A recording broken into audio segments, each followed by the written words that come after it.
The notification chimed at 11:47 p.m., piercing through Colton Raines's empty house like a blade. His calloused fingers trembled as he read the message. Marriage certificate dissolution request, digitally signed. State of Florida Department of Vital Records. Colton's weathered face remained stoic. 40 years of electrical work had taught him patience. One wrong move with high voltage could eliminate you. 12-year-old Caleb appeared at the stairs. Dad, you okay? Just work stuff, kiddo. Go back to bed.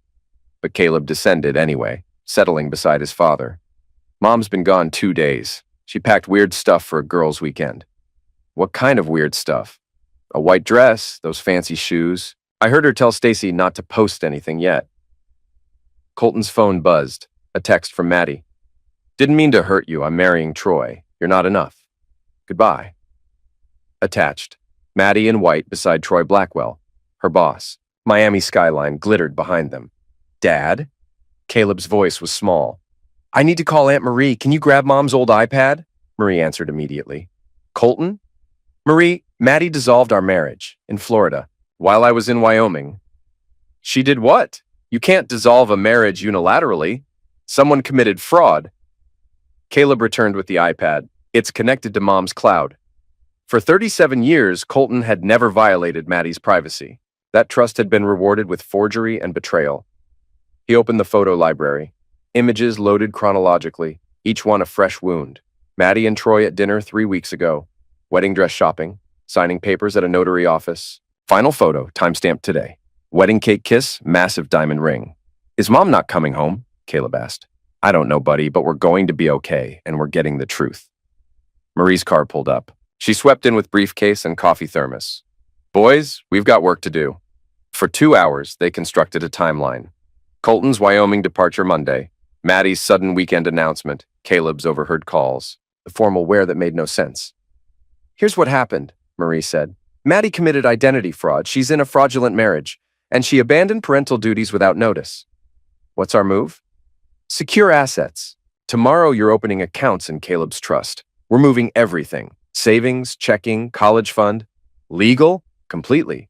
The money was earned during your marriage, which still exists in Colorado. Maddie can't dissolve marriage by forgery. They worked until 2 a.m., Marie filling 6 pages of legal strategy. After she left, Colton carried sleeping Caleb upstairs.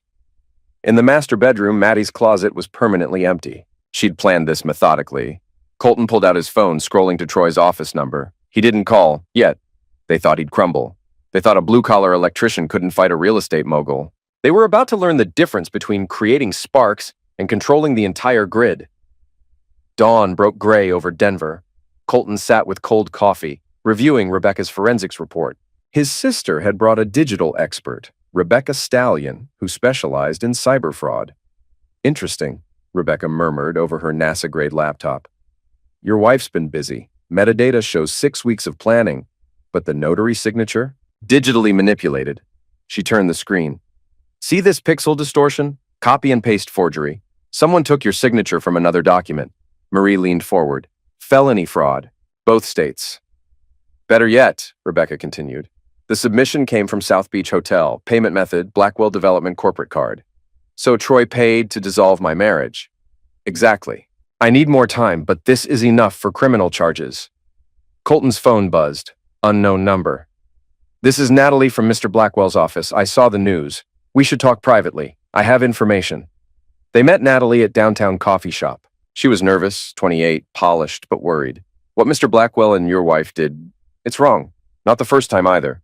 She pulled out voice recordings. I record meetings for transcription. He forgets I'm there. Troy's voice filled the space. It's a fake wedding, PR gold. Maddie will play reformed wife. I'll be successful executive. By quarterly reports, she'll be gone. Marie's pen moved rapidly. When was this? 3 weeks ago. There's more. Second recording. The husband's some blue-collar nobody. What's he going to do? Sue with what money? Maddie will transfer assets to shell companies and disappear. Why help us? Marie asked. I have a 12-year-old nephew. Also, Mr. Blackwell's been skimming client accounts. This marriage scheme is part of larger fraud. She slid over a flash drive. Everything's there. Bank records, forged documents, conversations, emails. You could be in danger. I'm flying to Portland tomorrow. Vacation time. One more thing. Your wife doesn't understand what she's gotten into. Mister? Blackwell targets married women with assets, convinces them to leave husbands, transfers money, then disappears. She's not his partner. She's his mark. Driving home, Marie spoke quietly. This is bigger than we thought. But doesn't change what Maddie did. I know. She made her choice. Rebecca had more news. Your wife tried accessing your 401k from Miami. Bank flagged it, locked the account. Password was Troy Maddie 2024, created 6 months ago. That evening, Colton mapped strategy on yellow legal pad. Marie had gone home to prepare filings. Rebecca delivered 47 pages of evidence.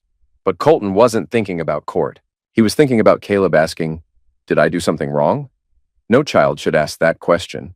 He researched Troy's empire, real estate holdings, partnerships, vulnerabilities. By midnight, he had 17 pages of notes. Troy and Maddie assumed destroying someone's life would break their spirit. Instead, it freed Colton from every civilized constraint. When you cross the wrong current, the entire grid shuts down. Friday morning, Colton loaded his truck for Miami. Marie watched from the porch, concerned. You sure about this? They made it personal involving Caleb. I need to see their faces. What if Mom wants to come home? Caleb asked. Colton knelt to his son's level. Sometimes people make choices that change everything. Your mom made hers. Now I'm making mine. You're my priority. Always. Miami's heat hit like an oven. Rafael Santos, Colton's old apprentice friend, met him at the airport. Hermano, Marie explained everything. You need anything, just ask.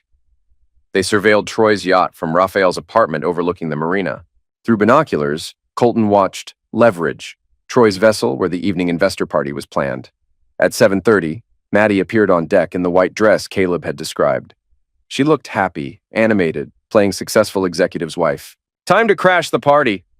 Rafael arranged their cover, electrical contractors responding to power fluctuation complaints. Marina security was used to service calls during events. They approached by motorboat, Rafael's credentials getting them past checkpoints. Colton wore company shirt, carried legitimate electrical tools. Leverage was floating mansion, multiple decks alive with conversation. Troy's voice carried from upper deck, delivering investor pitch. Phase 1 complete. Land acquisition, zoning approvals. Phase 2 begins next quarter. Conservative projections show 300% ROI within 18 months. Rafael created distraction, brief power surge causing lights to flicker.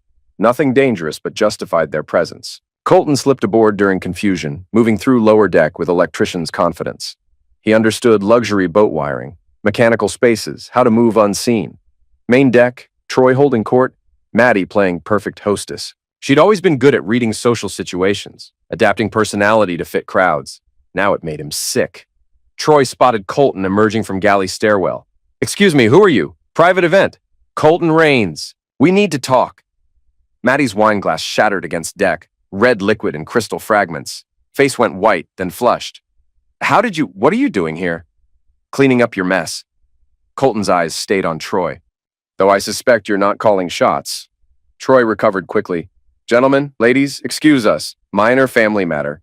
Investors drifted toward bar, watching from corners. Wealthy people sensed drama like sharks sensed blood. 60 seconds to explain before I call security, Troy said. Colton pulled manila envelope from tool bag. Here's what happens. You void whatever sham ceremony you performed. Return every dollar from our accounts. Pray I don't press criminal charges. Troy laughed like breaking glass. Or what? Assault? Very expensive assault. No. I'm showing your investors what kind of man they're really funding. He opened envelope, printed bank records, victim conversations, fraudulent marriage documentation. Natalie sends regards. Your assistant's been keeping detailed records. Troy's confidence evaporated. You're bluffing. Am I? Colton raised his voice for investors. Ladies and gentlemen, you might be interested. Mr. Blackwell specializes in defrauding married couples. My wife's his latest victim, part of 7-year pattern. Several investors moved closer, understanding money and risk. They could smell con artists from nautical miles. That's defamation security. But yacht security was notably absent. Rafael had kept them busy with electrical problems. Maddie found her voice. Colton, please, we can work this out. No, you meant for things to go exactly this far. You forged my signature, stole our savings, left Caleb wondering what he did wrong. I would never hurt Caleb. You already did. You packed bags and abandoned a 12-year-old who still waits for your calls. Troy stepped forward, flushed with anger and alcohol. That's enough, you're trespassing. Actually, I'm here as creditor. When you used stolen money for this boat, it became recoverable asset. Colton pulled out phone. Marie? Yeah, I'm on yacht. Both here. Trigger phase 2. Troy lunged clumsily. Colton stepped aside with practiced ease. Troy stumbled against railing. Careful. Wouldn't want you overboard before authorities arrive. Boat engines approached. Coast Guard and Miami-Dade police. Lights cutting through darkness. What did you do? Maddie whispered. Filed federal complaint for wire fraud, money laundering, interstate transportation of stolen property. FBI takes dim view of marriage as cover for financial crimes. Troy frantically dialed his phone, trying to reach attorneys. But high-powered lawyers don't answer Friday 9 p.m. calls. Coast Guard boarded first, followed by FBI agents and windbreakers. Investors quietly slipped away. Agent Patricia Hartwell introduced herself. Mr. Rains, FBI Financial Crimes. We need formal statement. Of course. As agents raid rights and collected evidence, Colton faced Maddie final time. She looked smaller, diminished without Troy's wealth. I'm sorry, I know that doesn't fix anything. Colton pulled out Caleb's lucky baseball cap. He still sleeps with this, still waits for you to call. Maddie's composure cracked, tears streaming as she realized what she'd destroyed. I want to see him. That's up to a judge now. And Caleb. FBI agents escorted Troy and Maddie off in handcuffs. Investors scattered, party over, only wave sounds remaining. Raphael met him at Marina's edge. It's done? This part's done. Now we go home and deal with fallout. Flying home, Colton watched Miami lights fade. In carry-on, copies of FBI evidence. In phone, 17 missed calls from worried Caleb. Some electrical systems could be repaired. Others needed complete rebuilding. Colton looked forward to the rebuild. Denver courthouse steps were frost-slick as Colton climbed toward family court, Marie beside him with evidence briefcases. 3 weeks since Miami. FBI interviews, depositions, legal maneuvers transforming simple divorce into federal criminal case. Caleb handled media attention remarkably. Local news picked up the story. Local electrician exposes marriage fraud. But Colton shielded his son from worst coverage. Dad? Caleb wore navy suit, looking like young man trying on adulthood. What if judge asks about mom? Tell truth, kiddo. That's all anyone can ask. Judge Catherine Morrison's courtroom. Morrison. No-nonsense rulings, children's welfare expert. At 62, she'd seen every family dysfunction variation. Maddie sat with court-appointed attorney, vastly different from Miami glamour. Hair pulled back severely, clothes conservative. 3 weeks federal custody had stripped away Troy's wealth veneer. Troy wasn't present, denied bail as flight risk. His empire collapsed under investigation, investors fleeing, projects frozen. All rise. Honorable Judge Morrison presiding. Morrison reviewed files silently before addressing courtroom. Most unusual custody case in 23 years. Mrs. Henderson, you're facing federal fraud charges. Mr. Rains seeks full custody based on abandonment. Let me clarify. Mrs. Henderson, you understand your marriage to Mr. Blackwell is void. You remain legally married to Mr. Rains, Maddie's attorney whispered urgently. Yes, Your Honor. Good. Now, child's best interests. Morrison turned to Marie. Counselor, present your case. Marie stood confidently. Your Honor, respondent abandoned her 12-year-old son without notice to pursue fraudulent relationship. She forged documents, stole marital assets, exposed this child to danger through criminal association. Furthermore, Mrs. Henderson made no contact attempts in 3 weeks since arrest. No calls, letters, nothing indicating his welfare matters. Morrison reviewed documents. Mrs. Henderson, is this accurate? No contact attempts with your son? Maddie stood slowly, voice barely audible. No, Your Honor, I didn't know what to say. You didn't know what to say to your own child after abandoning him? I thought it better if he didn't see me like this. Morrison's expression showed she'd heard that excuse before. Mrs. Henderson, children don't benefit from protection from consequences. They benefit from parents taking responsibility. She turned to Colton. Mr. Rains, you've requested full custody. Will you facilitate relationship between son and mother? Your Honor, I'll support whatever's in Caleb's best interests, but won't force relationship that causes him pain. Appreciated. Now, I'd like speaking with Caleb in chambers. in-camera interview to understand his perspective. Caleb walked to chambers with steady gait of someone who'd decided. 20 minutes later, they returned. Caleb's face composed, but Colton saw telltale tear signs. Morrison resumed seat. Based on conversation with Caleb and reviewing all evidence, I'm prepared to rule. Courtroom fell silent. Mrs. Henderson, your actions constitute clear pattern of placing your interests above child welfare. You forged documents, stole assets, abandoned your son without explanation. Most concerning, continued failure taking responsibility for harm caused, Maddie cried quietly. Mr. Raines, you've demonstrated consistent commitment to son's welfare under extraordinary circumstances. Handled this with remarkable restraint, focusing on what matters, child's security and emotional health. Morrison looked at Caleb. Young man, you've shown impressive maturity. Your wishes have been heard and respected. Back to attorneys. I award full legal and physical custody of Caleb Raines to his father, Mrs. Henderson's parental rights suspended pending federal case resolution. Furthermore, given crime nature and family financial impact, I order restitution, $247,000. Total marital assets transferred to criminal enterprises. Marie squeezed Colton's shoulder. Full custody, financial restitution. Validation their evidence convinced family court judge Maddie posed genuine risk. After dismissal, Maddie approached slowly, attorney trailing reluctantly. Colton, could I speak to Caleb briefly? Colton looked at his son, expression hardened into adult resolve. Up to him. Caleb stood, meeting mother's eyes first time since Miami return. What do you want to say? I want to apologize. Explain. No, Caleb interrupted quietly. You don't get to explain. You left. Took Dad's money. Lied to everyone, including me. Now you want to feel better apologizing? Maddie's composure cracked. Caleb, please. I'm still your mother. No. A mother stays.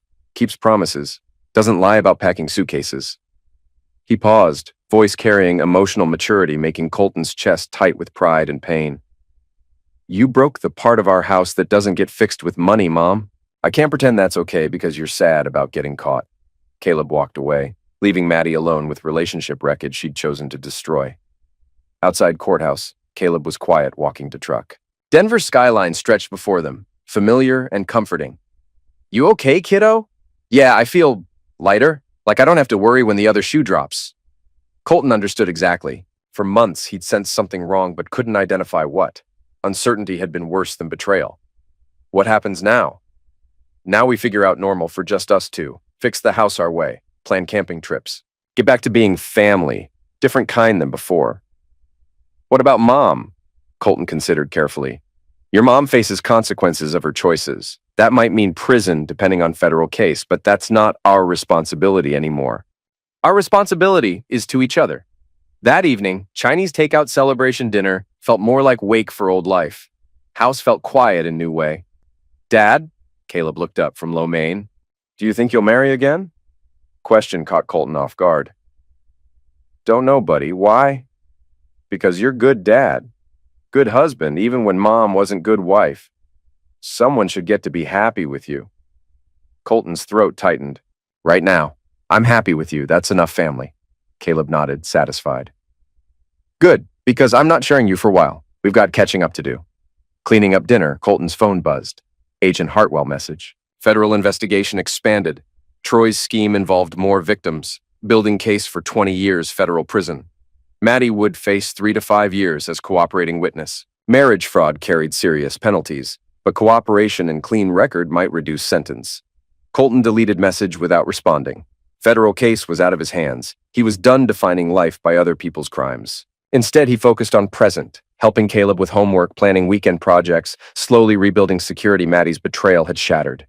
They were going to be okay. Different than before, but okay. For first time in months, that felt like enough. Act 5. Final trial and fallout. 6 months later, Denver federal courthouse buzzed as reporters gathered for Miami marriage fraud trial. Troy Blackwell, considerably less polished, sat beside defense attorney. His empire had crumbled. Projects abandoned, investor lawsuits pending, assets frozen. Colton sat with Caleb, both conservatively dressed for likely final court appearance. Marie advised their testimony would be brief, but crucial. Maddie took witness stand on trial's third day, testifying against Troy for reduced sentence. She'd lost weight during federal custody, hair cut short, looking younger but diminished. "State your name for the record," requested Assistant U.S. Attorney Jennifer Walsh. "Madison Claire Rains, using legal married name despite everything." "Mrs. Rains, describe your relationship with defendant." Maddie recounted the story. Troy's systematic seduction, wealth promises, gradual emotional and financial manipulation. Signing documents she didn't understand, transferring money from accounts shared with Colton, participating in what she'd been told was symbolic ceremony. Did Mr. Blackwell indicate this pattern involved other women? "Yes," barely above whisper. He showed photographs of previous wives, said it was game. Wealthy women were easy marks because they were bored. Troy's attorney objected repeatedly, but damage was done. Maddie's testimony, combined with Natalie's recordings and financial records, painted picture of man viewing marriage as theft tool, women as disposable assets.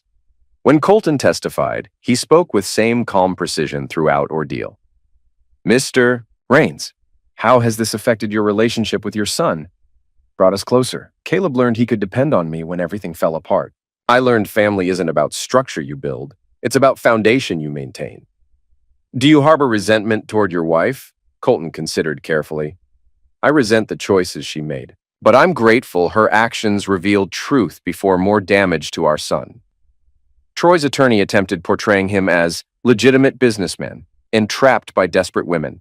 Strategy failed when prosecutors introduced 7 previous fraud schemes. Jury deliberated less than 4 hours. "Guilty on all counts," Foreman announced. "Wire fraud, money laundering, conspiracy, marriage fraud, first degree." Judge Harold Foster, known for harsh white-collar sentences, didn't disappoint. "Mr.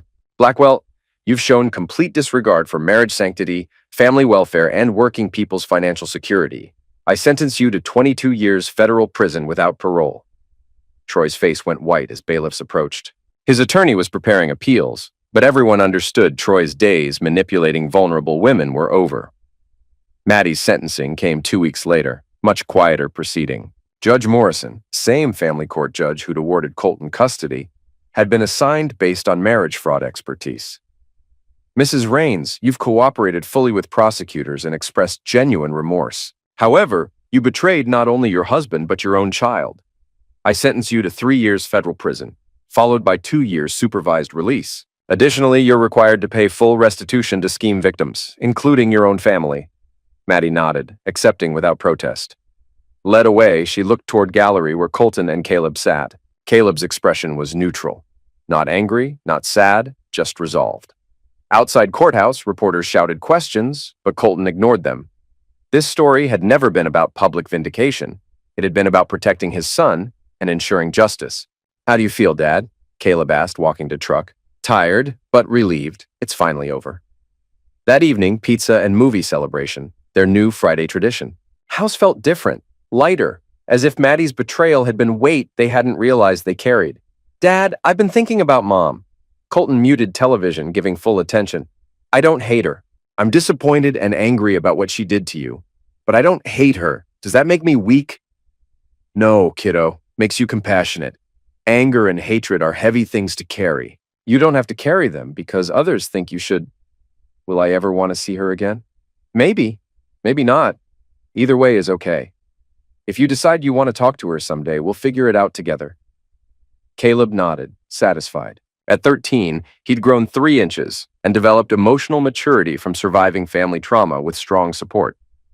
3 months after Maddie's sentencing, Colton received a letter from her Texas federal prison. She'd been assigned electrical maintenance, irony not lost on either. "Colton, I don't have right to ask forgiveness, and I'm not. I just want you to know I understand what I destroyed and why Caleb doesn't want to see me. I'm learning electrical work here, hard, honest work requiring precision and patience. Qualities I never developed outside these walls. Instructor says I have potential if willing to put in effort. I think about you and Caleb every day. Hope someday he'll understand that losing you both was consequence that taught me who I actually was underneath all the wanting and taking. Take care of our boy. You're the parent he deserves. Madison." Colton read twice, then put in desk drawer. He didn't share with Caleb, not yet. Maybe someday when son was older. Maybe not. Choice would be Caleb's. A year after trial, Colton and Caleb stood in backyard installing new landscape lighting, project they'd planned since spring. Working together had become favorite weekend activity. "Hand me that wire stripper," Colton said, connecting last fixture. Caleb passed tool, stepped back, admiring work. "Gonna look amazing when dark. Should we test it?" "Absolutely." Colton flipped switch on control panel, backyard transformed. Soft LEDs illuminated pathways, highlighted garden they'd planted together, created peaceful evening atmosphere, making house feel like home. "We did good work, Dad." "Yeah, we did." They stood in comfortable silence, father and son, survivors of storm that ultimately made them stronger. The electrical grid they'd built, literal and metaphorical, was solid, reliable, built to last. "Dad, I'm proud of you for everything you did, how you fought for us." Colton pulled son close, feeling weight of responsibility and love from being someone's entire world. "I'm proud of you too, kiddo, for being strong when everything fell apart, for choosing forgiveness over bitterness, for becoming the kind of person who makes others want to be better." Walking toward house, Colton's phone buzzed. Marie text. "Troy's appeals denied, full 22 years. Justice served." Colton deleted without responding.